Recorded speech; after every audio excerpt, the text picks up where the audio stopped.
I firmly deny any allegations of a grand conspiracy. In fact, the events in March 11 were spontaneous.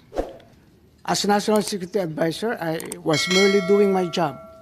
However, I face all these accusations against my honor and integrity with firm resolve, knowing that I am on the side of the truth, and I was simply doing what I had to do.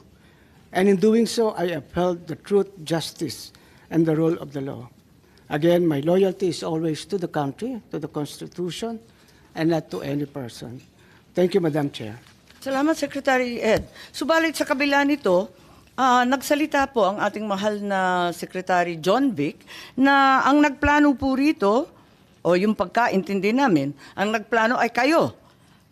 I would like Secretary to answer that. Anyo, Secretary Gibo Chodoro, at ang pinangalan, ang Chief PNP, General Marbil.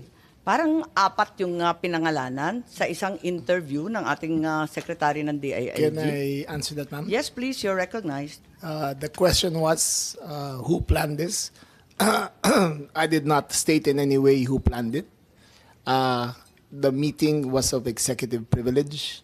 It is a conversation between the president and the ones I mentioned. There were.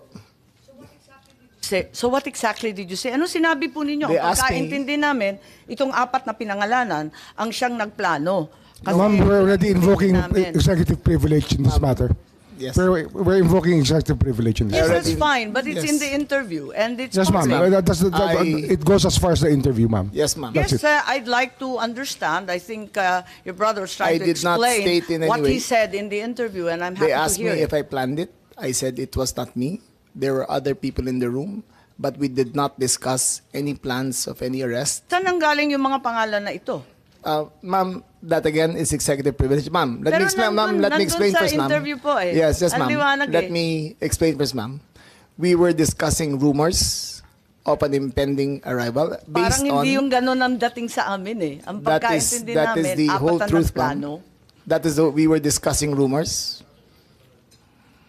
Go ahead, ma'am. Patugtog na lang natin para maintindihan ha. What was and who was really on top of this? Kayo ho ba? Because during the press conference of the president, it was you and the president. Yes. So ikaw ho ba nagplano ng lahat ng ito? Hindi naman, hindi naman. It was a group effort. Secretary Chidoro was there. Secretary Anyo was there too. And the president and I. So, hindi naman ako. Ako lang ang natira. stand by that, ma'am. Last man standing doon sa Malacanang. I stand by that. Kasi Secretary Chidoro was working out of his office. Napakaliwanag po ng sinabi Yes, ma'am. ninyo. Wala Secretary namang Anyo, of mapakiyaw-kiyaw course, dun is sa Special sinabi. Police Intelligence. Yes, ma'am. Patayin na muna natin. Pakaliwanag naman ang sabi ninyo, hindi ako mag-isa kahit ako ang kasama ng presidente nung nagsalita Yes, ma'am. sa press con, hindi ako mag-isa ang nagplano. Isang grupo kami. Tapos pinangalanan mo. No, ma'am. Sinabi ninyo eh. I state, ma'am, again, executive privilege. But, ma'am, Walang executive privilege kasi binunyag na I ninyo sa must TV. state it very clear, as I stated very clear, that there was no mastermind. We were discussing mainly about what the president's statements were in Hong Kong, and it was based all on that statement, ma'am.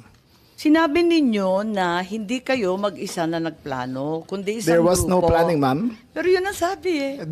I said, hindi ako nagplano. Marami May kaming- isang grupo na Ang nagplano. We were all talking about a rumor, ma'am, and that was all.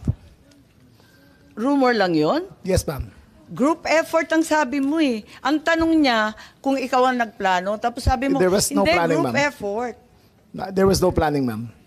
Anong Earlier, in-effort ng group ma'am, kapag hindi let plano? me make I think that we're intruding into executive privilege already, ma'am. I think that we please No, I'm respect just our. asking him to explain the media. Yes, ma'am. But Just it's already I'm a very thin confining- dividing line between what transpires in a room between I will- cabinet members I will- and a media statement. But there's a very thin dividing line, ma'am. Understood. I hope that we can respect executive privilege. Understood, and the Senate and the Secretary Chodoro is fully aware. Every time there's a need to recess to executive session, I'm happy to do so, and I will do so when necessary. Pero ngayon, sinabi kasi sa TV, paliwanag naman ninyo sa atin kung ano ibig sabihin. Kasi ang sinabi, hindi ako mag-isa na nagplano, may grupo kami. They asked me if I had planned it. Sabi ko, I did not. I did not plan it. I said we were there. And not to skirt, ma'am, executive privilege, it was mainly because of the statements of the former president in Hong Kong that he said, in his words, ma'am, in Hong Kong, that, I think you have a clip, he said that, ang reading ko ay may ICC warrant of arrest na.